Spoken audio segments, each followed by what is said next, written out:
Bonjour à toutes et à tous. Je vous propose que nous démarrions ce débat inversé sur l'enjeu de la décarbonation de l'économie française. Comment vite y parvenir?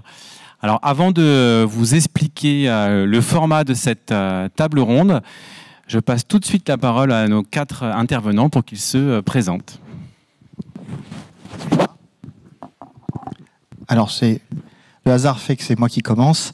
Thomas Le Sueur, commissaire général au développement durable, donc une des directions générales du ministère de la Transition écologique et de la cohésion des territoires et du ministère de la Transition énergétique. Et c'est la direction dans laquelle il y a Thomas Cotinet et son Ecolab et où on porte GreenTech Innovation.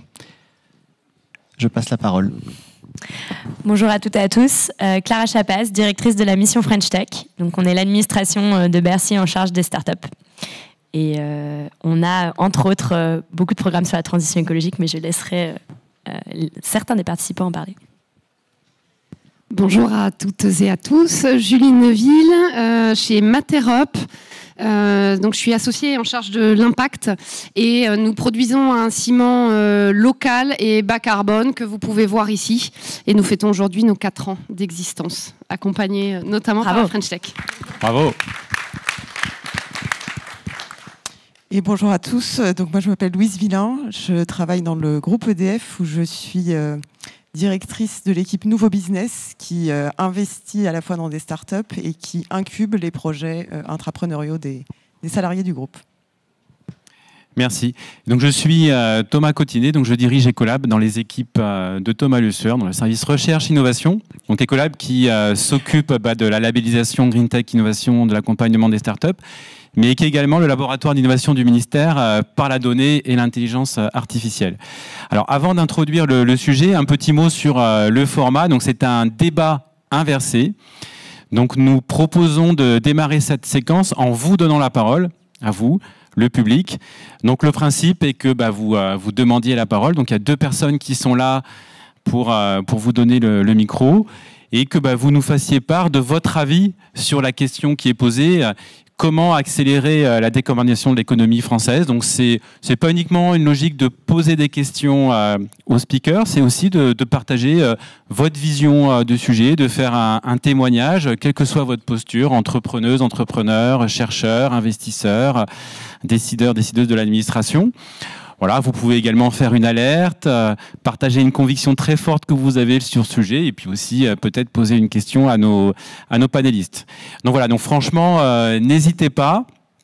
Donc je sais qu'il y a une volontaire pour démarrer, je la remercie, mais pour que ça soit transparent vis-à-vis de tout le monde, pour la première intervention, ça avait été un peu préparé, mais après, allez-y, levez la main, vous aussi.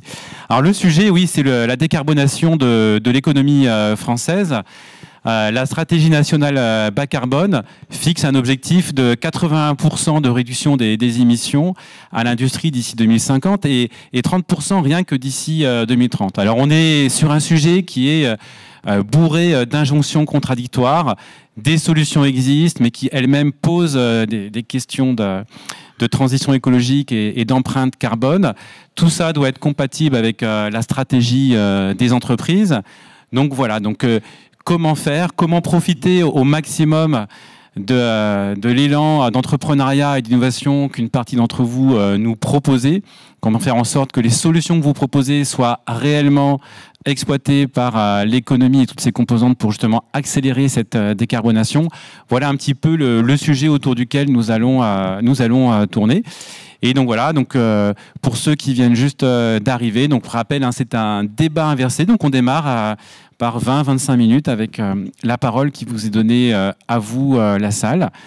Donc, est-ce qu'un petit micro pour... commençons par vous. Alors, je vous propose à chaque fois de vous présenter, d'expliquer qui vous êtes, ce que vous faites, et après de faire votre intervention. Merci. Alors bonjour, donc Jawahar Lalla, la dirigeante de la société Sysnaps. On a été labellisé Solar Impulse dernièrement parce qu'on a une solution qui permet de réduire l'impact spatial énergétique des centres de données jusqu'à 50% et 20% dans un principe d'amélioration continue.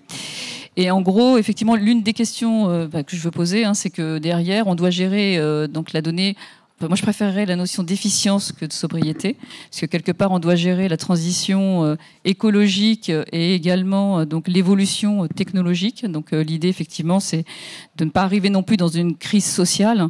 Donc, vraiment essayer de trouver un équilibre entre les deux.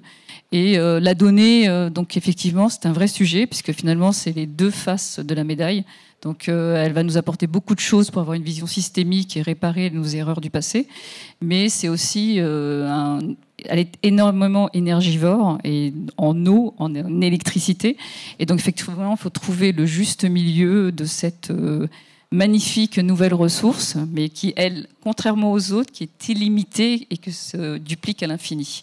Donc voilà, donc, la question, effectivement, c'est ce lien qui doit se faire entre les deux ministres, entre transition écologique et transition numérique, pour qu'effectivement notre système puisse continuer à garder sa souveraineté, sa résilience, enfin tous les éléments qu'on a pu entendre tout à l'heure, qui ont été exposés par la personne de Schneider. Merci. Ça a contribué à bien poser aussi le sujet. Donc, une autre intervention. Donc, vous pouvez poser une question, mais vous pouvez aussi, encore une fois, simplement partager une analyse, un commentaire.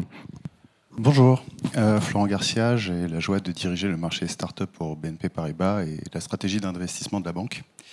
Et du coup, je suis assez content de vous voir parce qu'on a vraiment deux marchés très différents autour de cette table ronde, à mon avis. L'énergie qui est en France déjà bien décarbonée, on a beaucoup d'acteurs sur les nouvelles énergies qui ont émergé ces dernières années, on est assez en avance. Et à côté de ça, le bâtiment.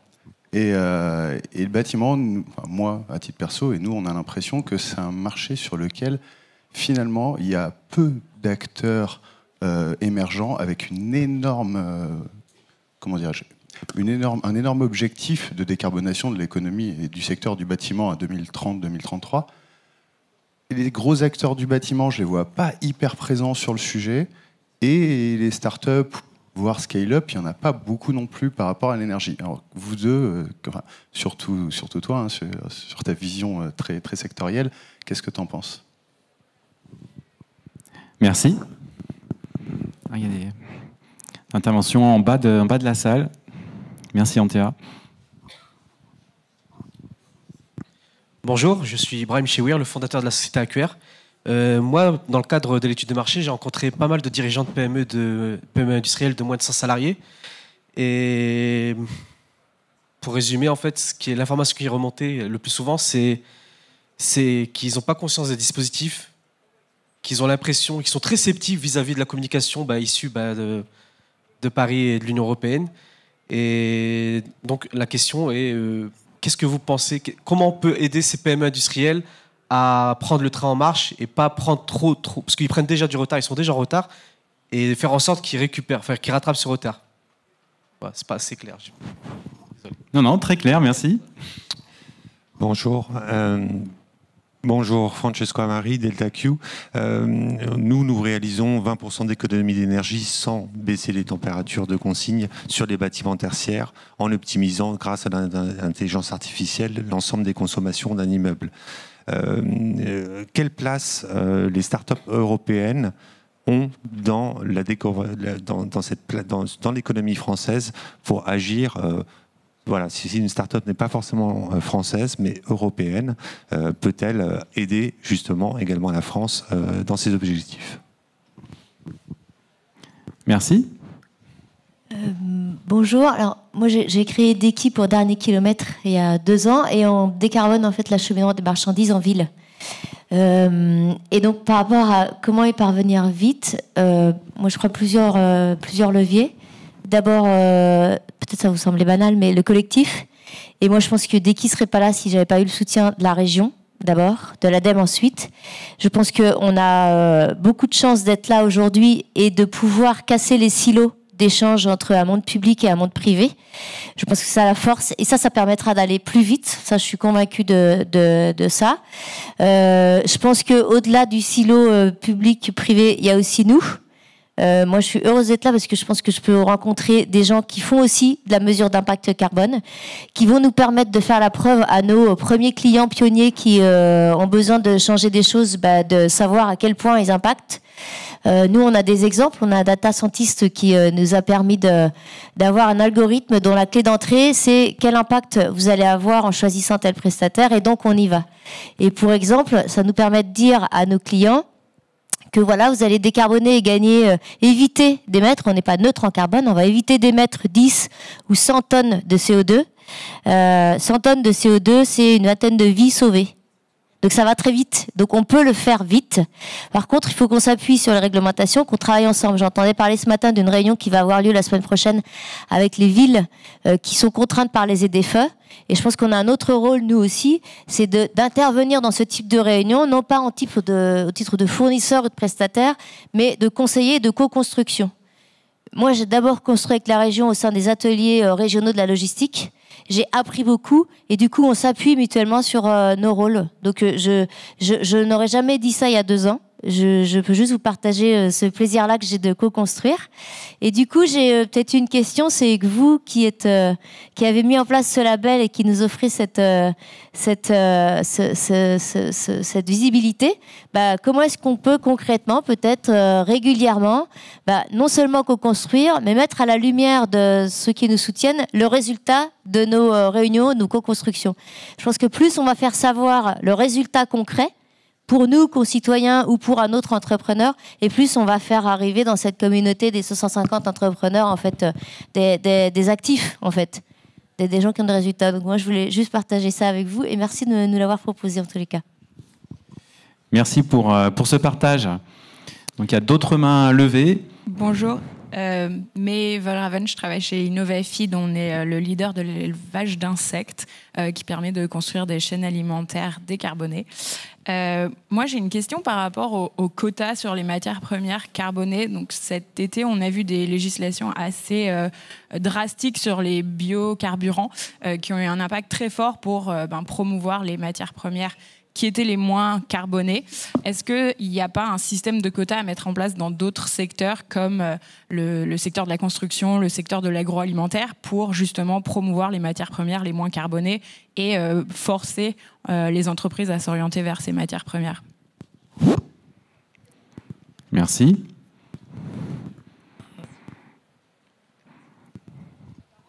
C'est bon ? Oui, c'est bon. Bonjour. Bernard Ox, Urban Hub. Nous sommes une entreprise de logistique pour le e-commerce. Et alors, j'ai un remerciement et un coup de griffe à faire.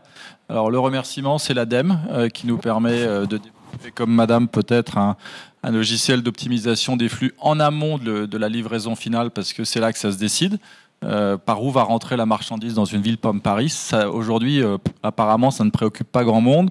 Et également, ça ne préoccupe pas grand monde au sein des grands opérateurs de transport qui n'ont absolument rien mutualisé entre eux. Donc ça, c'est un des petits enjeux qu'on voit. C'est le camion utilitaire qui roule à vide. Il y en a beaucoup. Alors évidemment, sur le chemin retour, c'est normal. Sur le chemin aller, c'est moins normal.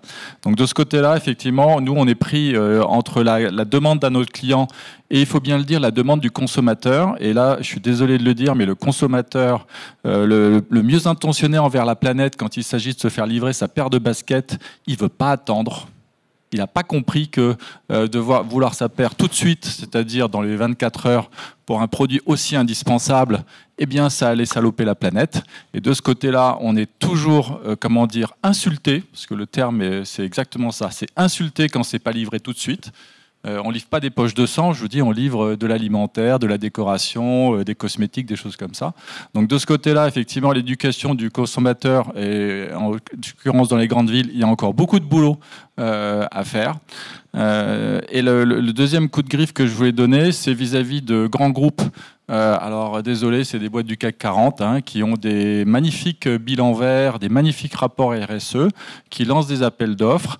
Et quand l'appel d'offres arrive aux achats, eh ben, le critère RSE dont ils ont tartiné l'appel d'offres, il n'existe plus. Il n'est pas dans la grille d'évaluation. Il a disparu.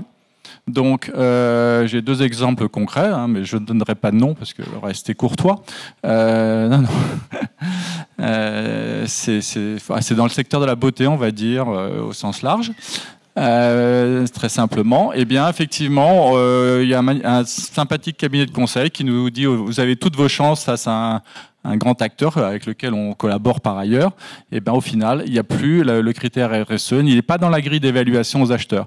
Donc ma question, c'est quand donc ces grands disons influenceurs sur les tendances intégreront-ils dans les critères personnels de performance de leurs acheteurs, ce genre de critères. Tant que ce ne sera pas descendu à ce niveau-là, eh bien, ce qui leur importera, c'est le prix, puis souvent aussi le prix. Voilà, merci. On remarque qu'on retrouve des questions qui se posent déjà depuis quelques années, donc c'est vrai que le sujet, c'est comment accélérer. D'autres interventions? Allez-y, si vous estimez être déjà une actrice, un acteur de la décarbonation, n'hésitez pas à partager comment vous le faites. Bonjour, je vais faire le lien avec votre marque et celle qui vient d'être apportée. Je suis Émilie, je travaille pour Frogger, je travaille pour un numérique responsable, donc je suis ravie d'avoir entendu qu'on avait un comité qui se lançait mi-novembre. C'est un grand pas pour le secteur du numérique responsable, c'est un sujet qui est assez peu abordé, on parlait de logistique. L'appel à la sobriété, que ce soit le consommateur, que ce soit les entreprises ou les collectivités, il est encore un peu timide, donc c'est un très bon signe. Maintenant, comment on fait avec une société comme Frogger qui est donc labellisée Green Tech et qui existe depuis seulement 2 ans.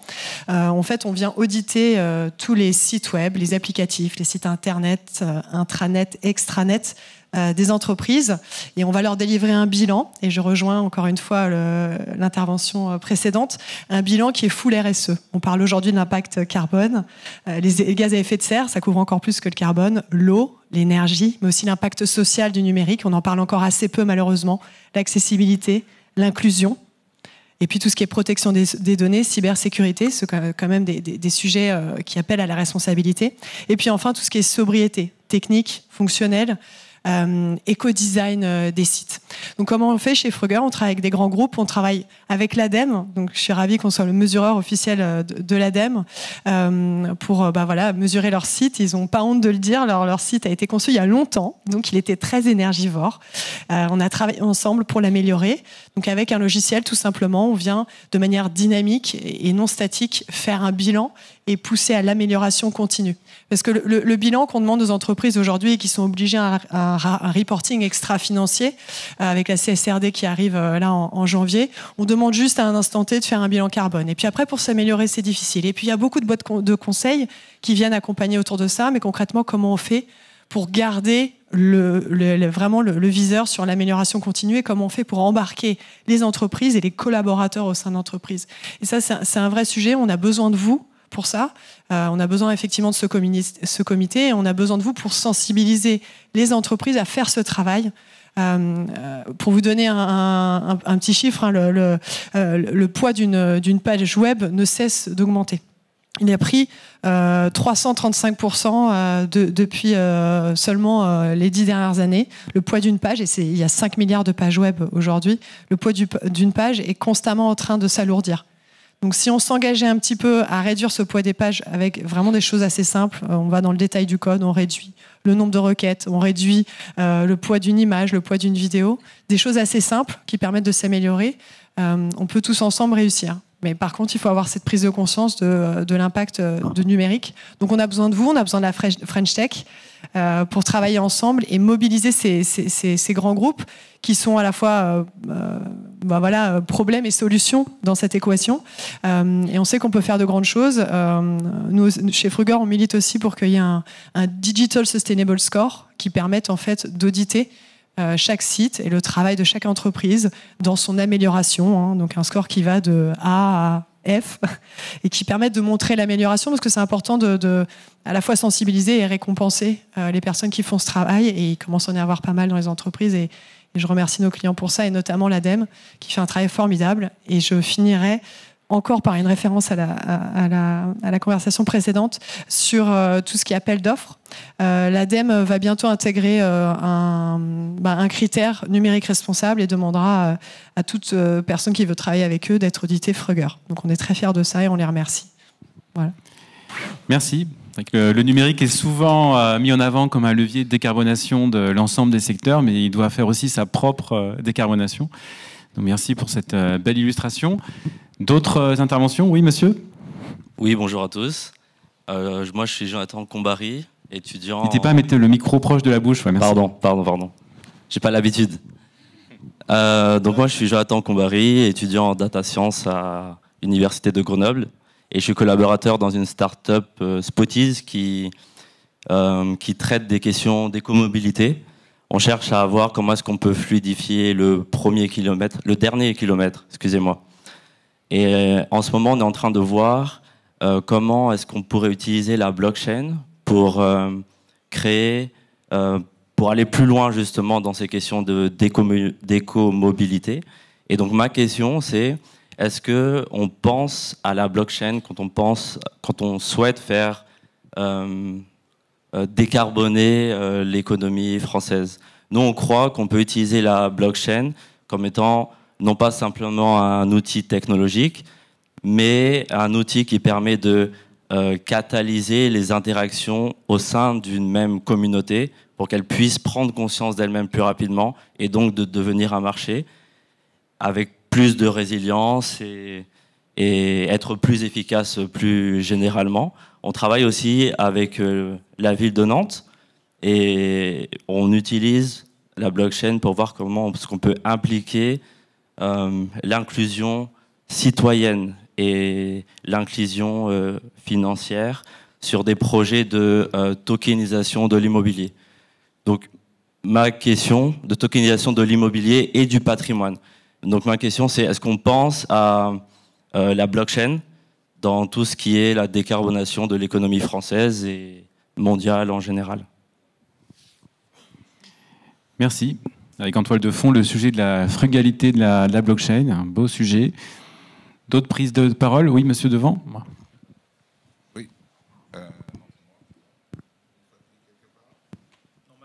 Oui. Oui. Bonjour, Grégory Labrousse, Namer. Moi, j'ai fondé une société spécialisée sur la donnée environnementale et le traitement par IA.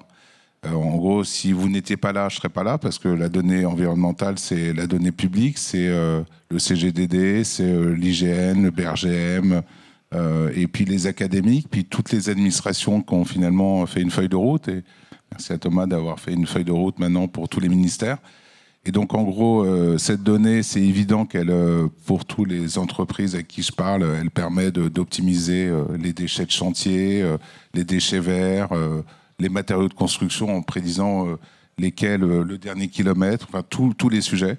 Mais finalement, le problème auquel je suis confronté, auquel vous êtes confronté, c'est finalement comment les services de l'État, qui sont les premiers acteurs, les collectivités, et ensuite même les services de l'État, peuvent prendre conscience que cette donnée, il faut la mobiliser, qu'il faut traiter, il faut être en fait digital. Et j'ai entendu Sébastien Soriano il y a un mois expliquer que finalement, quand on descendait, pas dans les régions, mais quand on descendait dans les services des collectivités, il y avait finalement une peur d'utiliser les données et d'utiliser l'IA. Et je pense que c'est la même chose dans les grandes entreprises. Donc, comment voyez-vous finalement de relever ce challenge ensemble, parce que c'est pas une histoire de frontières, que finalement tout le monde utilise la donnée, planifie grâce à ces données et fasse finalement faire devenir nous tous plus efficients, parce que c'est ça, on peut tout mesurer avec la donnée et elle s'ouvre de plus en plus. Et Thomas en a un exemple, enfin les deux Thomas d'ailleurs, enfin tout le monde ici en a un exemple. Voilà. Merci. Bonjour à tous. Brandon Mussolo, je travaille chez Arval, filiale du groupe BNP Paribas. Mais ma question ne portera pas sur mon domaine d'activité. Au contraire, si vous me le permettez, j'ai essayé de commencer à répondre à cette question qui a été posée. Parce que je pense qu'effectivement, des solutions sont bien présentes. Mais comment y parvenir rapidement? Je pense que dans un premier temps, ça passe par la pédagogie. Parce que je pense que beaucoup d'entre nous se rendent compte que la jeunesse est de plus en plus mobilisée dans tout ce qui est transition énergétique, la situation climatique de notre planète. Et malheureusement, et surtout pour les grandes entreprises, la maturité dans ce domaine est arrivée assez tardivement. Et donc, du coup, on se rend compte que les grosses structures essayent de rattraper un retard. Mais paradoxalement, notre jeunesse, c'est comme si notre jeunesse avait, elle, déjà pris conscience qu'il devait agir dès maintenant. D'où, pour moi, cette nécessité capitale d'avoir des acteurs qui se rendent aussi auprès de la jeunesse de par notamment l'éducation, en allant dans les écoles, les collèges, les lycées, pour les sensibiliser dès le plus jeune âge, parce que je pense qu'un tel projet d'une telle envergure nécessite une stratégie long terme qui se débute dès le début, en l'occurrence dès le bas âge, parce que si on arrive à faire de l'écologie et de la transition énergétique une formalité pour notre jeunesse plutôt qu'une actualité, je pense que ça sera plus facile pour eux que ça soit inscrit dans leur ADN et qu'au fil de leur évolution, ils auront bien évidemment conscience qu'il y a cet enjeu majeur qui est à prendre en compte. Ils s'y passionneront, ils le découvriront au fur et à mesure et ils apporteront eux-mêmes des solutions peut-être auxquelles on ne réfléchit pas actuellement mais qui seront à venir, parce que je reste persuadé que c'est bien notre jeunesse d'aujourd'hui qui construira notre France de demain. Merci. Merci. Je vous propose qu'on prenne une dernière intervention. S'il y en a une dans la salle. Oui, monsieur. Bonjour, je m'appelle Julien, je suis un des cofondateurs d'une start-up qui s'appelle Sapiologie. Alors je suis bien d'accord avec le fait qu'il faille bien éduquer les enfants, c'est sur ces sujets-là, c'est primordial, mais malheureusement on n'a pas le temps d'attendre qu'ils deviennent adultes et les dirigeants de ce pays pour avancer. Notre approche, nous, c'est on part du constat que 80% de l'impact d'un produit est décidé à l'étape de design. Nous développons des outils pour permettre de démocratiser l'éco-conception, de simuler les impacts d'un produit avant qu'il soit créé. Il a été mentionné aussi que les PME et TPE avaient pas mal de retard sur ces sujets-là, n'ont pas forcément les ressources de temps et d'argent pour investir dans ces problématiques-là, même si l'ADEME fait beaucoup de choses pour les diagnostics éco-conception, ça reste des démarches administratives un petit peu longues et contraignantes. Donc nous, via nos outils, souhaitons démocratiser l'éco-conception. Nous permettons aux entreprises de mesurer l'impact environnemental, social et économique de leurs produits, de façon à avoir une vision holistique sur leur activité et simuler l'impact de leurs décisions avant qu'elles soient prises. Donc, on parle beaucoup de carbone. Nous utilisons la méthodologie de l'analyse du cycle de vie des produits, qui sort 18 impacts environnementaux, dont les émissions de gaz à effet de serre, mais pas uniquement, acidification des océans, eutrophication de l'eau, radiation ionisante, etc. L'idée, c'est de permettre à tout le monde de facilement faire de l'éco-conception, construire des produits plus durables dans le temps, mais aussi plus durables d'un point de vue environnemental, et ne pas oublier l'impact social aussi, parce que selon la définition de l'ONU, le développement durable repose sur les 3 piliers qui sont l'environnement, le social et l'économie. Et donc mon intervention a pour but aussi donc de féliciter l'ADEME qui met en place énormément de moyens là-dessus vis-à-vis des industriels, donc en permettant de rembourser une grosse partie des diagnostics. Mais aussi nous, qui avons besoin de financement, n'avons pas réussi à nous faire financer par l'ADEME.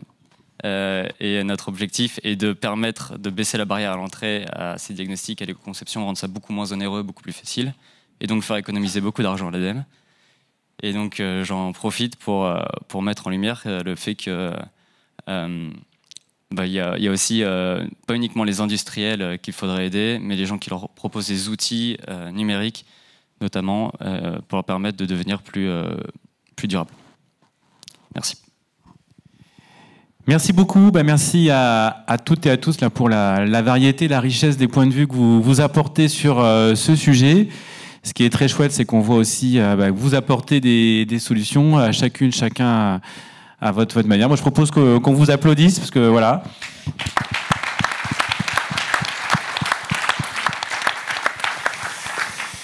Donc il y a de quoi faire, il y a du niveau, comme on dit. Alors nous allons démarrer avec les panélistes, donc pas de panique. Il va falloir faire aussi bien que le public. Alors Louise, on démarre par vous. Alors c'est intéressant parce que vous avez à la fois la vision de l'investisseuse dans des startups qui contribuent à la décarbonation, et bien évidemment vous êtes partie prenante de la stratégie du premier atout de la France en matière d'électrification de l'économie, donc ce qui est un des principaux leviers de la décarbonation, et donc aussi une vision des marchés qui sont derrière. Je vous laisse nous exposer votre vision du sujet et peut-être des réactions par rapport à ce qui a été dit. À vous, Louise. Merci Thomas, et merci beaucoup à tous parce que c'est extrêmement riche et il y a beaucoup de choses dans ce que vous avez dit qui font écho à des problématiques qu'on rencontre nous aussi. Alors je vais sans doute pas pouvoir tout aborder, mais merci beaucoup en tout cas.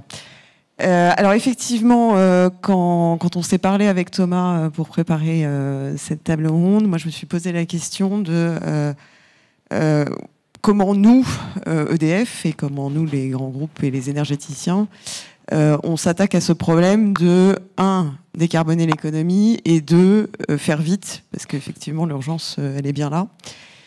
Nous, en fait, la démarche qu'on a eue, c'est d'abord de se dire, il faut qu'on arrive à la neutralité carbone en 2050 ou avant.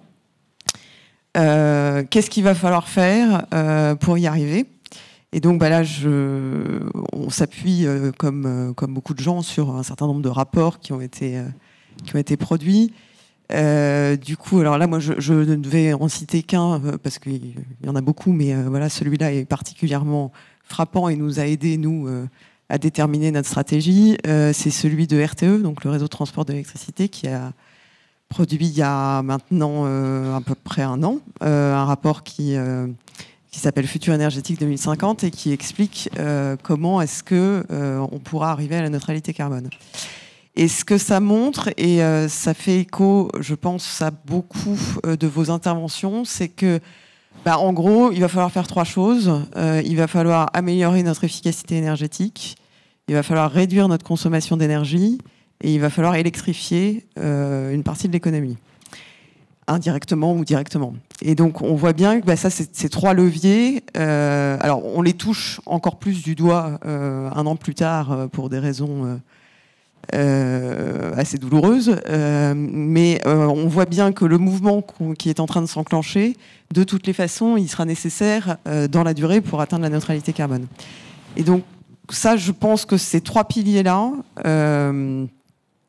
améliorer l'efficacité énergétique, réduire la consommation finale d'énergie et électrifier les process qu'on peut électrifier,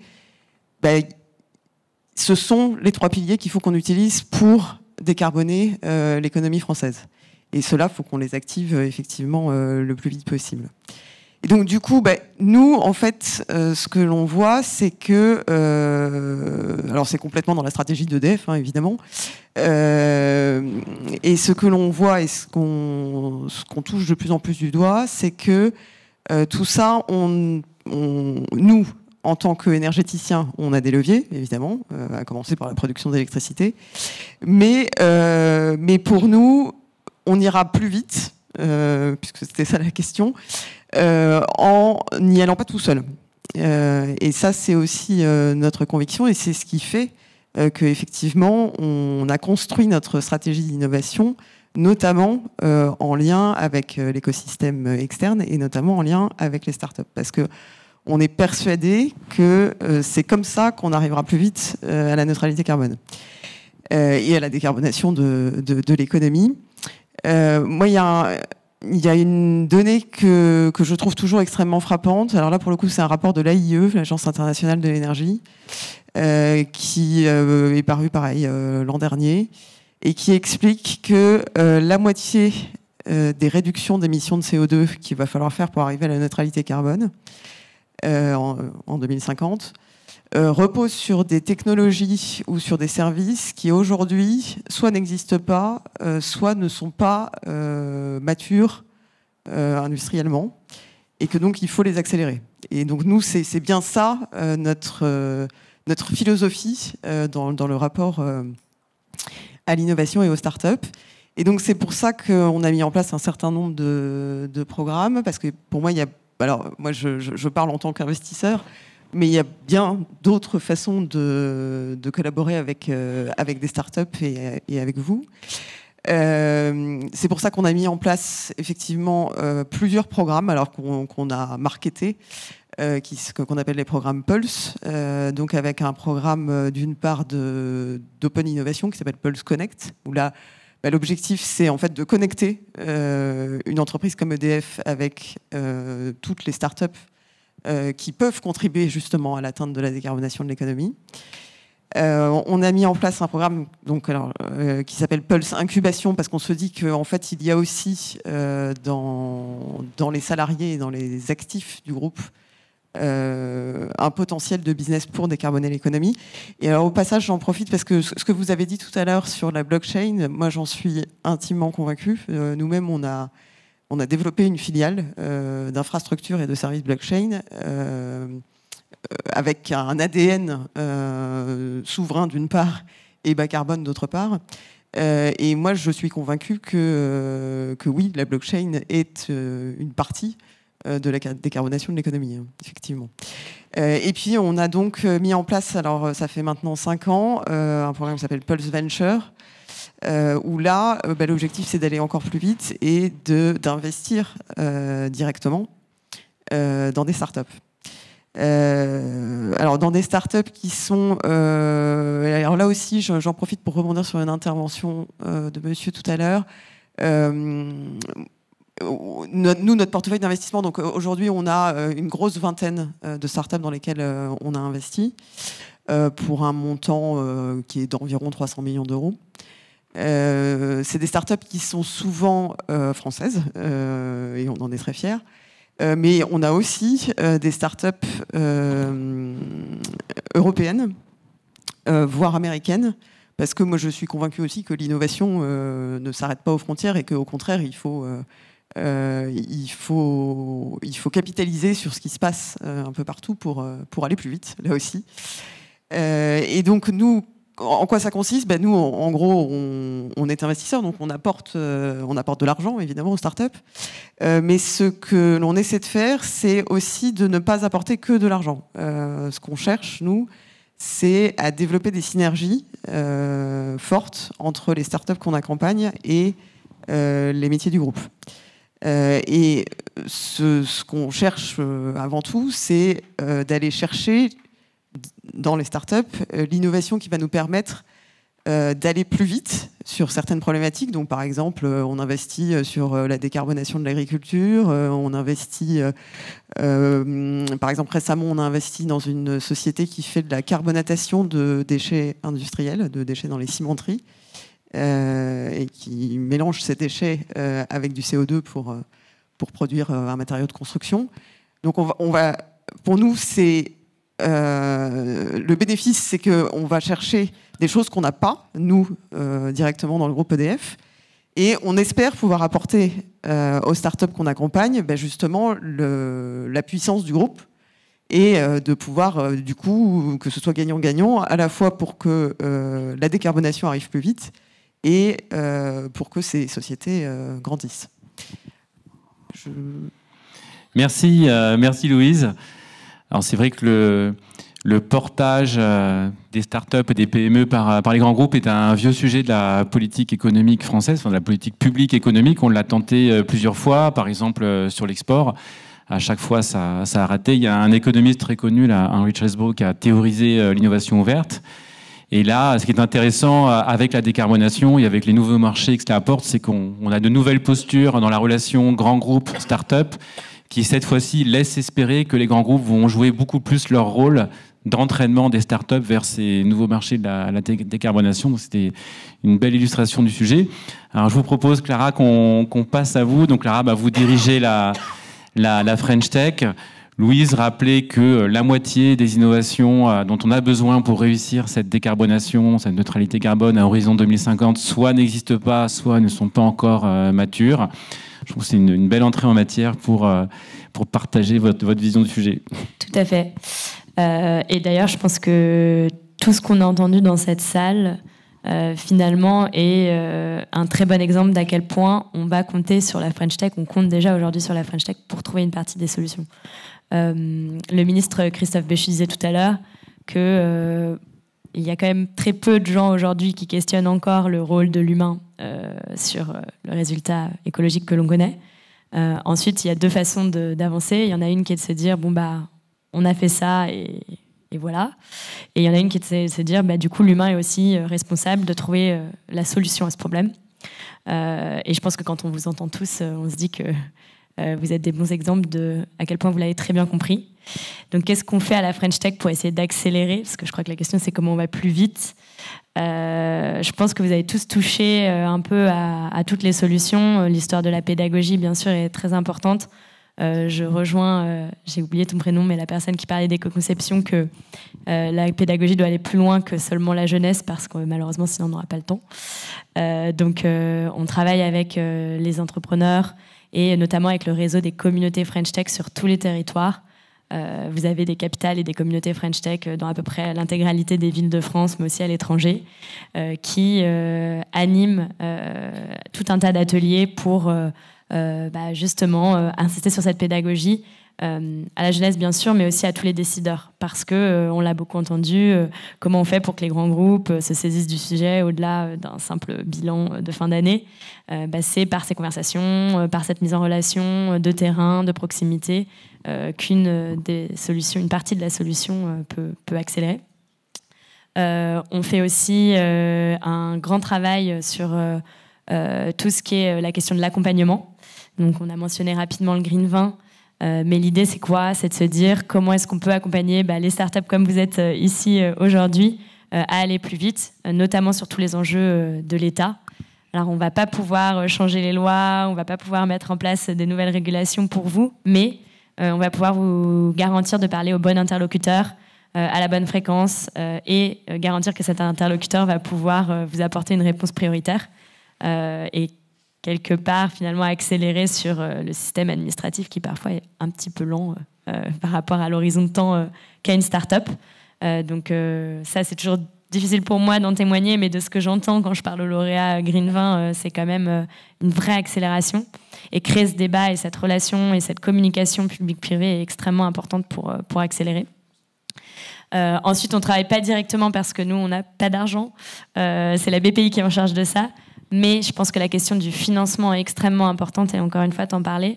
La bonne nouvelle, c'est qu'on a une véritable accélération du financement public et privé dans l'écosystème Green Tech.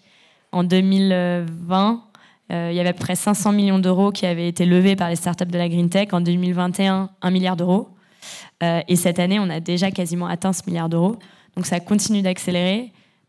Je pense qu'on a passé un palier quand on parle au fonds d'investissement aujourd'hui, certainement sous la contrainte, ou en tout cas c'est une partie de la raison, mais ils ont tous dans leur thèse d'investissement de s'intéresser de beaucoup plus près et beaucoup plus gros et vite à ces sujets, parce qu'ils ont eux-mêmes des investisseurs, peut-être parce qu'ils ont besoin d'écrire sur leur bilan de fin d'année qu'ils sont dans ces projets, mais en tout cas ça fonctionne. Ils ont des investisseurs qui leur demandent d'être beaucoup plus ancrés dans cette réalité, d'être beaucoup plus dans le soutien financier de ces innovations. Et ça, je pense qu'on peut tous s'en réjouir.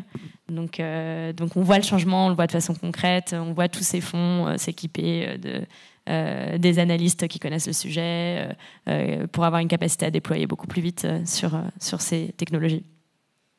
Et enfin, la contrainte, donc, je pense que j'ai une grande... je crois énormément à tout ce qui est coercition, donc quotas, contraintes, etc.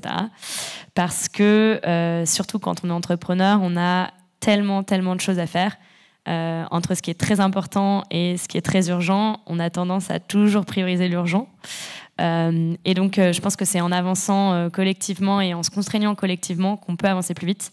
Donc, un des exemples de ça, c'est que cette année, on va demander aux French Tech 120 Next 40, donc les 120 plus grandes boîtes d'un point de vue purement économique de la French Tech, levée de fonds, hypercroissance, etc., qui ne sont pas toutes des boîtes Green Tech, malheureusement, mais il y en a de plus en plus, de s'intéresser de façon très proactive au sujet, parce qu'on va commencer à leur demander de publier leur bilan carbone, scope 1, scope 2, scope 3.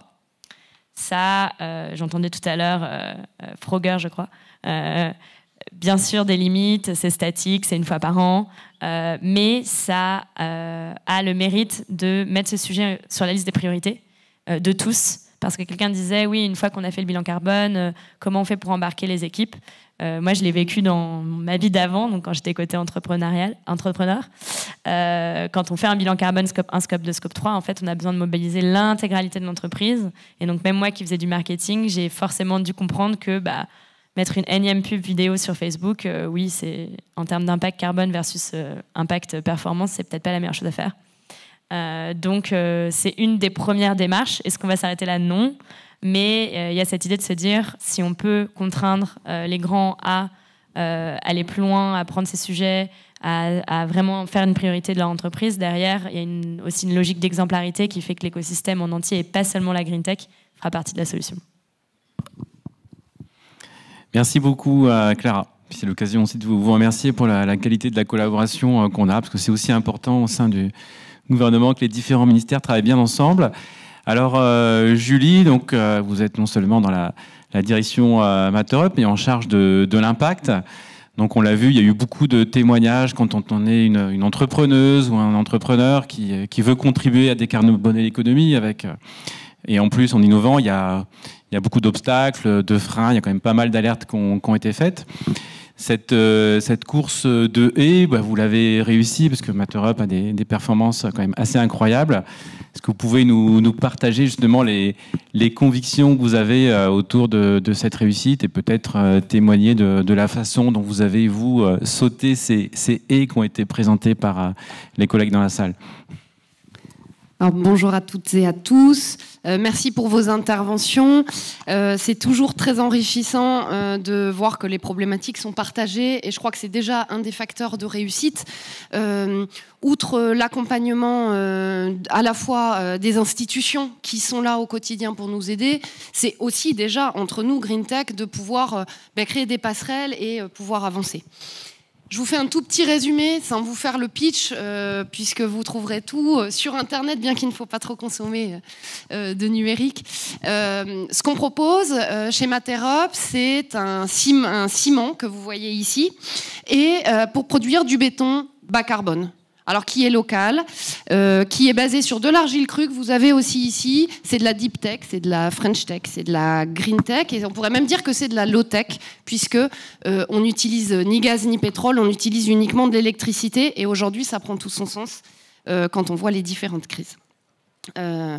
Pour vous donner juste un ordre d'idée, le ciment est responsable de 8% des émissions carbone à l'échelle de la planète. 8%. C'est devant les transports. Donc le béton, en fait, on en a partout tout autour de nous. Et la question, c'est comment on peut créer de l'impact aujourd'hui. Moi, ce que je voulais vous faire comme petit retour, on est une jeune entreprise. Certes, on a peut-être déjà sauté quelques haies. On en a encore beaucoup à sauter. Et c'est notre conviction tous les matins de pouvoir poursuivre cet engagement. Parce que je crois que de vouloir tous les matins, sans relâche, faire quelque chose concrètement dans notre quotidien pour la transition écologique, énergétique, c'est ce qui va nous porter, c'est ce qui va nous permettre de réussir. Et les 3 questions auxquelles je souhaitais répondre, ce sont comment le faire, quand le faire et avec qui le faire.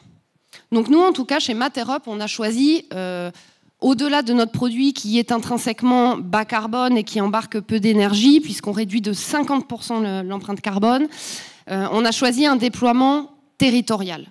On construit des micro-unités, des petites usines qui fonctionnent à l'électrique et se dire, dans certains cas, certaines grandes usines, c'est possible de s'en passer, de réindustrialiser les territoires, de recréer de l'emploi, et puis de travailler en circuit court, en économie circulaire.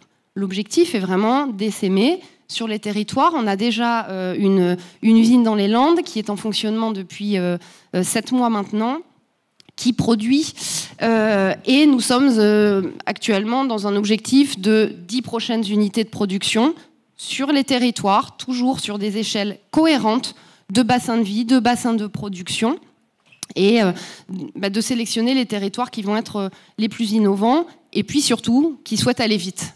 Et j'en viens donc à ma deuxième question qui est mais quand le faire? Alors on entend souvent horizon 2030, horizon 2050, on a des technologies qui vont un jour arriver. Nous on part du principe que tout ce qui est faisable aujourd'hui, il faut le faire aujourd'hui, sans attendre. Certes, tout n'est peut-être pas parfait. Effectivement, comme certains nous le disent, on ne baisse l'empreinte carbone que de 50% aujourd'hui. Donc nous, on leur répond, on la baisse déjà de 50% aujourd'hui. Pour pouvoir aller vite, on s'appuie sur une solution qui est mature technologiquement. On a 35 brevets qui viennent porter cette technologie et qui nous permettent de la déployer partout dans le monde et surtout en allant vite, puisque Thomas, c'est effectivement comment y parvenir vite. Donc y parvenir vite, c'est possible avec ce principe dont je vous parlais avant de petites unités industrielles, puisque ces unités industrielles, on va être en capacité de les construire en moins d'1 an. Donc c'est très rapide et ça permet sur tous les territoires d'avoir une solution qui va être qui va produire immédiatement et donc de se dire que sur le territoire, on va pouvoir réaliser des chantiers. C'est ce qu'on fait aujourd'hui dans les Landes, en Nouvelle-Aquitaine. Les premiers chantiers ont déjà été effectués dès cet été. Donc on n'a pas attendu. Il y en a plusieurs en cours aujourd'hui et ce qu'on souhaite, c'est pouvoir continuer et accélérer. Et puis la dernière question, c'est mais avec qui le faire pour essayer de le faire plus vite? Nous, on pense que c'est faire avec et faire ensemble. Faire avec un tissu d'industriels, de territoires qui sont motivés, qui ont des besoins. On utilise de l'argile qui souvent est un déchet dans des carrières, un déchet parce que ce sont des terres d'excavation. Ici, en Île-de-France, on a des millions de tonnes qui vont être excavées dans les prochaines années. Et ça, c'est faire avec. Donc avec des partenaires qui sont des partenaires publics, qui sont des partenaires territoriaux, comme les différents territoires, et puis le faire avec des partenaires industriels.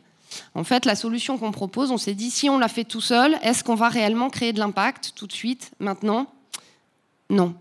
Donc pour créer de l'impact, on a choisi un déploiement en accompagnement. On signe des partenariats, c'est ce qu'on a fait dans le Sud-Ouest, avec des industriels de la construction, avec le BTP, avec des carrières, avec des partenaires qui déploient sur le terrain. Et c'est ce faire avec qui va nous permettre d'être un facteur de réussite pour transformer la filière. L'autre avantage de faire avec, c'est que, par exemple, notre technologie ne nécessite aucun changement dans les habitudes. On a les mêmes performances in fine sur le produit. Et puis, on utilise les mêmes usines pour couler du béton. On utilise les mêmes camions toupies que ceux que vous voyez partout en France sur les chantiers. Et donc, ça nous semble être un élément très important de pouvoir permettre à nos partenaires très facilement, sans avoir de lourds investissements à faire, de pouvoir se déployer rapidement. Et donc, pour conclure, chez Materop, certes, des crises arrivent. L'urgence climat, on l'a bien sûr dans notre ADN et on la porte au quotidien à notre échelle. Mais c'est de se dire que la France regorge de talents. Voilà, la French Tech le représente bien avec toutes les startups qui innovent au quotidien. Et c'est de se dire qu'aujourd'hui, on a des formidables opportunités de réussir cette décarbonation, de la réussir, et de la réussir vite. En tout cas, nous, on y croit. Et je pense que dans la salle, potentiellement, il peut y avoir différents partenaires avec qui on pourrait travailler, des startups, des industriels, des territoires. Parce que si on s'engage tous, on peut le faire. Merci Julie. Avec un encouragement à retrouver un élan dans la réindustrialisation du pays qui est en cours et qui est bien porté par beaucoup d'acteurs, dont French Tech et le ministère. Alors, Thomas Le Sueur, donc vous êtes commissaire général au développement durable, donc outre la casquette d'organiser cet événement qui nous réunit aujourd'hui. Vous avez en charge le plan national des achats durables et surtout les feuilles de route de décarbonation. Donc à ce titre-là, vous avez une vision sur l'ensemble des filières. C'est une démarche qui est plutôt récente, donc vous êtes bien placé pour observer ce qui se passe actuellement au sein de l'ensemble des filières françaises qui se mettent en route pour réussir cette trajectoire de décarbonation. À vous la parole. Merci beaucoup. D'abord, je veux commencer par dire que vraiment, j'aime bien ce format du débat inversé. Hein. C'est vraiment intéressant parce qu'on comprend mieux ce sur quoi on peut échanger.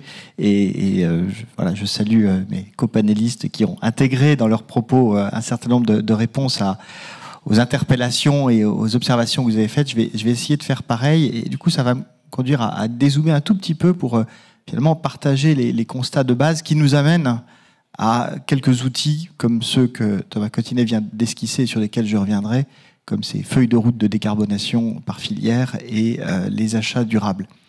Si je dézoome, c'est parce que certains d'entre vous ont pointé ce constat de grands groupes qui peut-être ne vont pas aussi vite qu'on le souhaiterait dans leur décarbonation, ne semblent pas mobilisés, n'intègrent pas dans leurs achats la RSE qu'ils promeuvent dans leur communication. En même temps, des PME qui peuvent être fragilisées par cette transition, par les exigences qui se développent à travers la norme. Plusieurs d'entre vous ont évoqué le fait que la norme était importante, et c'est vrai, c'est pas un acteur de l'État qui va vous dire le contraire, mais précisément le constat que nous faisons et que je veux partager avant toute chose, c'est que vous n'êtes pas, vous qui êtes plutôt des acteurs émergents, vous n'êtes pas dans la même situation que les groupes installés, qu'ils soient grands ou petits. Avoir un héritage, avoir un passé, pour ne pas dire un passif carboné, c'est difficile. C'est difficile à affronter parce que le décarboner, ça veut dire changer de processus, ça veut dire souvent changer de modèle économique. Et donc, on doit être impatient, on doit être exigeant, on doit manier la norme pour promouvoir et en partie imposer ce changement. Et vous êtes là pour prouver que les solutions existent et qu'elles doivent se substituer aux solutions antérieures qui s'appuyaient sur le carbone et l'énergie fossile. Tout ça est juste, mais il faut quand même reconnaître que c'est pas facile de changer, que c'est prendre beaucoup de risques, et donc c'est tout ça qu'il faut avoir à l'esprit ensemble. C'est dans cet esprit que beaucoup de dispositifs essaient de se développer. Beaucoup d'entre vous ont cité l'ADEME, et vous avez bien fait, parce que c'est une agence formidable, une agence du ministère de la Transition écologique, d'ailleurs. Donc, ce qu'ils font se fait toujours en étroite collaboration avec nous. Donc, vraiment, c'est un outil essentiel et un relais puissant. Je veux aussi citer BPI, qui est très en relation avec l'ADEME pour la partie verte, et ça a été cité au titre de French Tech. Voilà des instruments de promotion et d'appui et d'accompagnement de la transformation des entreprises qui sont extrêmement puissants. Mais ça ne dit pas toujours comment faire, comment procéder. Et à cet égard, je veux partager avec vous une conviction. Tout à l'heure, on a parlé, enfin, dans le titre, on parle de vitesse, et il a été évoqué la question du collectif par Deki notamment. Vous connaissez l'adage tout seul on va plus vite, ensemble on va plus loin. Ma conviction, c'est que ce que nous avons à affronter, ça ne peut se faire qu'ensemble, et que c'est comme ça qu'on ira à la fois plus vite et plus loin. L'adage est faux aujourd'hui, il n'est pas confirmé, parce que seul, à part éventuellement quand on part de l'innovation et d'une feuille strictement blanche, où là on peut relativement aller vite, plus vite en tout cas que quand on part d'une feuille déjà bien chargée, mais les acteurs en place ne peuvent pas agir seuls. Et donc ils ne peuvent pas agir vite. Vous l'avez dit pour EDF, mais c'est vrai pour tout le monde, il n'y a pas de groupe, même très grand et très puissant, qui puisse envisager cette transition écologique, cette décarbonation, sans s'appuyer sur sa chaîne de valeur, en amont comme en aval, et sans travailler en coopération. Et c'est ça qui change tout. Nous avons besoin, pour transformer cette économie, pour la repenser à partir de ce paradigme de l'économie bas carbone, mais qui doit être aussi une économie qui fait moins d'empreintes matière, une économie qui pèse moins sur la biodiversité, une économie qui prend plus en compte les enjeux de santé, une économie qui prend plus en compte les enjeux de résilience, parce que malheureusement, il aurait fallu faire des choses avant pour éviter totalement le changement climatique, donc il faut aussi intégrer ce paramètre. Donc c'est tous ces paramètres qui doivent être pris en compte, et pour les prendre en compte, on a besoin de travailler collectivement. c'est pas pour avoir une parole de Boy Scout que je vous dis cela, c'est parce que c'est ce que nous faisons dans ces feuilles de route de décarbonation. On organise une coopération, un dialogue, un travail collaboratif par chaîne de valeur dans le transport, en distinguant les différents modes de transport, la logistique, dans la construction, le logement, l'aménagement, dans l'agriculture et l'agroalimentaire, etc. Dans les chaînes on a commencé par les chaînes de valeur qui sont les plus carbonées. Il y a quand même une logique d'efficacité et d'efficience. Et ces chaînes de valeur, on les réunit dans un format qui est inédit. Il existe bien entendu des sous-ensembles, avec notamment le Conseil national de l'industrie, avec un certain nombre de syndicats professionnels, où les acteurs peuvent, dans un segment d'une chaîne de valeur, travailler ensemble, notamment pour faire savoir à l'État que telle ou telle norme les gêne ou au contraire pourrait être promue utilement. Donc ça existe, mais jamais sur toute la longueur de la chaîne de valeur. Or, pour transformer nos systèmes de transport, pour transformer nos systèmes alimentaires, etc., il faut que tout le monde bouge, j'allais dire, en même temps. Il faut synchroniser l'action, il faut qu'on se mette d'accord sur une feuille de route. C'est complètement différent de ce que promeut spontanément l'économie de marché, une économie de concurrence, et qui reste le paradigme.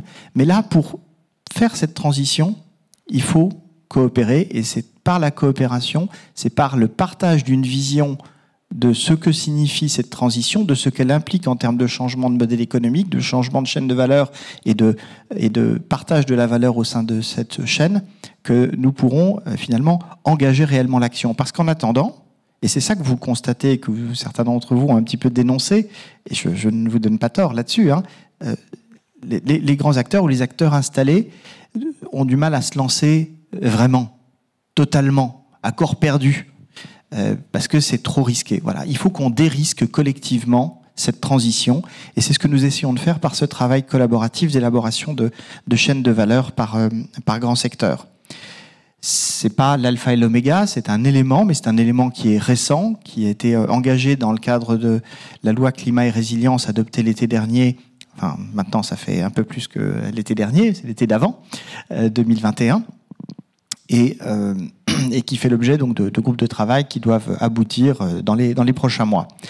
Mais ça ne suffit pas, il ne suffit pas de créer une feuille de route, même si c'est déjà pas si mal et qu'aujourd'hui c'est absent.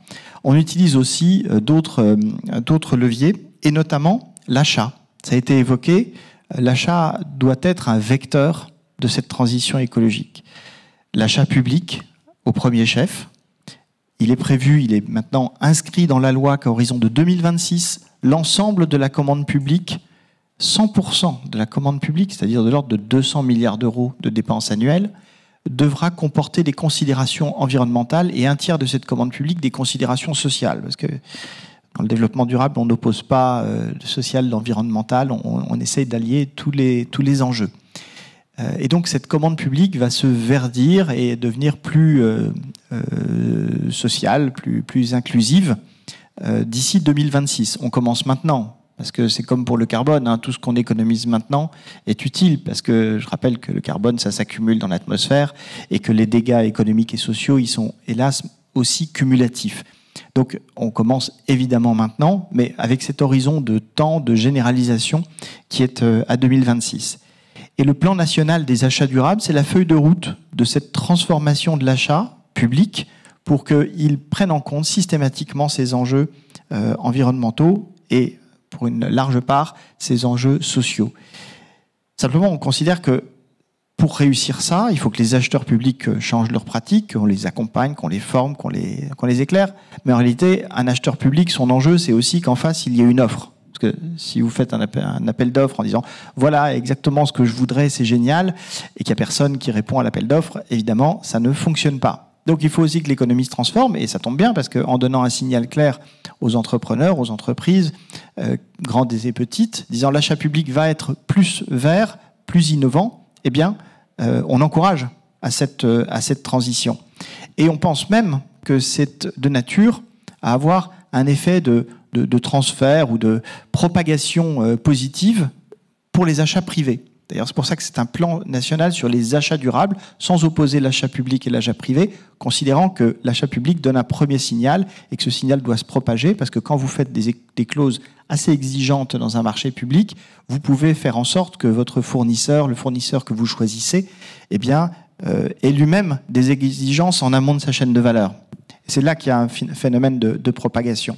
Et ça, c'est puissant parce que pour vous qui êtes en principe dans la salle plutôt des acteurs émergents, vous avez besoin aussi que la commande publique vienne valider, confirmer, conforter, donner le premier élan économique au déploiement de vos solutions, une fois qu'on est sorti des phases qui sont aujourd'hui, je crois, et les chiffres que tu évoquais le montrent, assez présents en termes de financement de l'incubation, des premiers temps très fragiles des jeunes pousses, mais quand même le passage au marché, le passage aux premières ventes, etc., est fondamental, et ça, l'achat public doit pouvoir vous aider à travers les achats innovants. Ça, c'est plafonné à 100 000 euros. Je ne détaille pas, mais on pourra en reparler si vous voulez.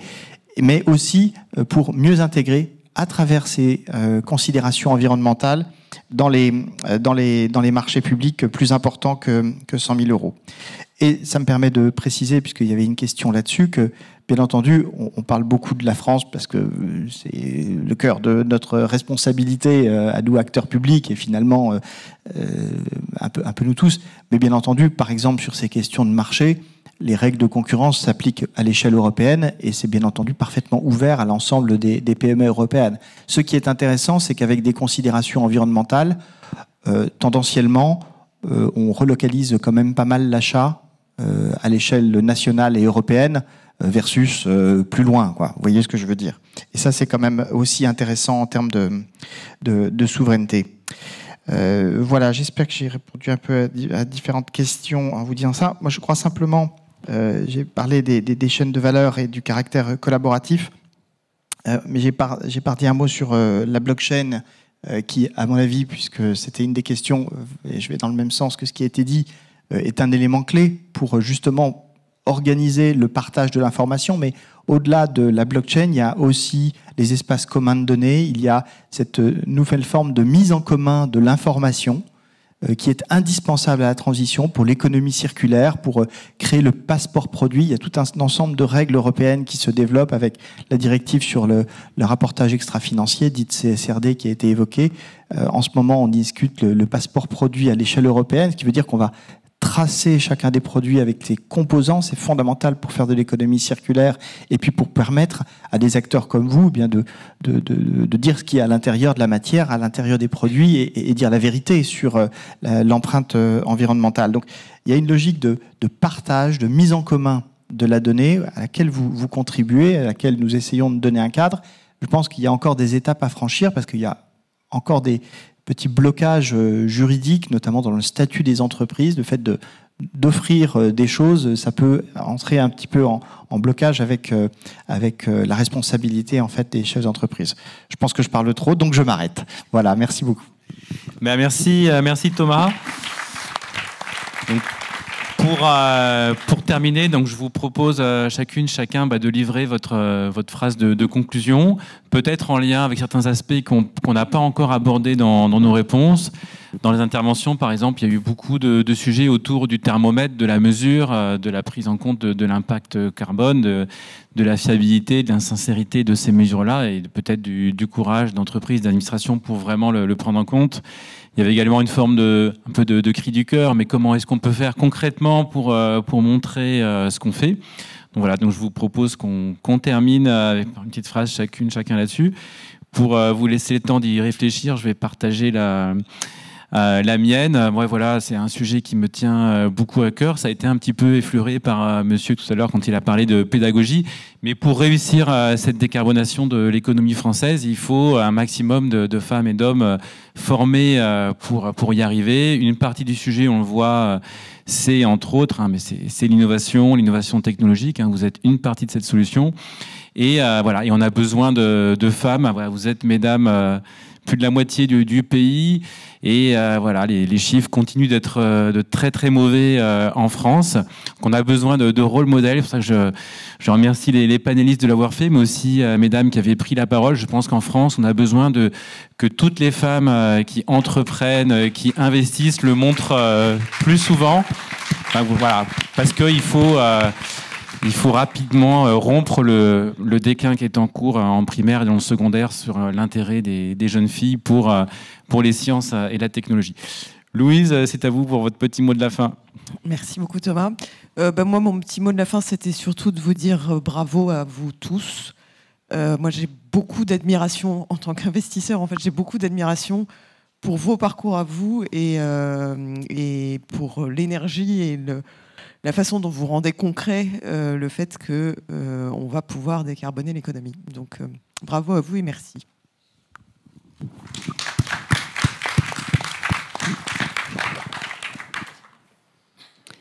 Moi, je souhaiterais peut-être mettre l'accent sur aussi les enjeux de souveraineté dont on a peu parlé, souveraineté française de nos technologies, souveraineté européenne. On a un vivier d'innovation qui est extrêmement important. Voilà, nous, c'est important pour nous de proposer une technologie qui est française et de la déployer avec des acteurs industriels français sur des territoires français. Donc ça, c'est un élément important pour nous de pouvoir massifier. Voilà, je réinsiste dessus, mais je pense qu'on peut réussir ce défi de la décarbonation, de le faire vite, de le faire autrement, de le faire en transition avec ce qui existe déjà pour aller vers quelque chose, vers un système plus résilient et plus durable, et in fine, de le faire mieux.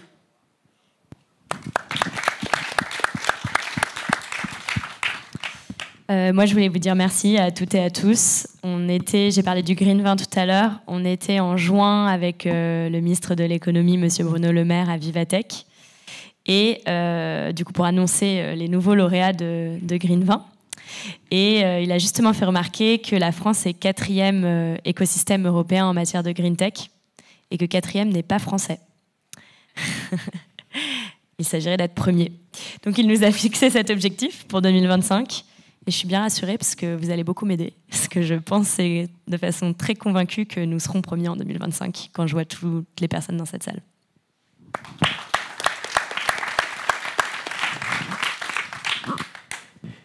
Tout à l'heure, en raccompagnant le ministre Christophe Béchu, il m'a dit ça fait du bien toute cette énergie positive, on a besoin de ça. Donc je voulais le partager avec vous et puis simplement vous redire que j'étais convaincu qu'ensemble on irait à la fois plus vite et plus loin. Merci. Et merci encore à toutes celles et tous ceux qui ont pris la parole pour partager votre vision du sujet. Tous les bons moments, c'est bien connu en France, se terminent par une bonne bouffe. Donc il y a un cocktail qui est proposé au rez-de-chaussée. Je pense que vous allez le trouver tout seul. Voilà, à bientôt.